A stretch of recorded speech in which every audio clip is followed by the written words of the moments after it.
ভগবদ গীতায় ভগবান বলছেন, জানতি দেবব্রতা দেবান পিতৃন জানতি পিতৃব্যতা বুধানি জানতি বুধেজ্জা জানতি মজ্জাদি নৌপিমা।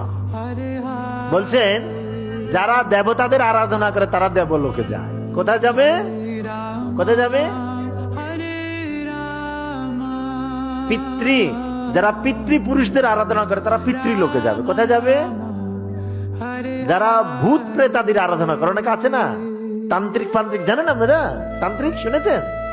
এরা বিভিন্ন রকম ভূত প্রেতের আরাধনা, ভূত লোকে যাবে। আর বলছেন, ভগবান বলছেন যারা আমার আরাধনা করে। কার আরাধনা? আমার আর মানে কৃষ্ণের। আমার মানে কি? যারা কৃষ্ণের আরাধনা করে তারা আমার কাছে ফিরে আসবে। কোথায় যাবে? ঠিক সেরকম যদি আমরা কৃষ্ণের আরাধনা করি, কার আরাধনা করি, তাহলে আমরা কৃষ্ণের কাছে ফিরে যাব। এবার যদি আমি কৃষ্ণ ভজন না করি, কৃষ্ণের কাছে আমি যেতে পারবো না। বুঝা গেল? এখন আপনি যদি এখান থেকে দিল্লির টিকিট কাটেন, দিল্লির টিকিটে তো আপনি মুম্বাই যেতে পারেন না।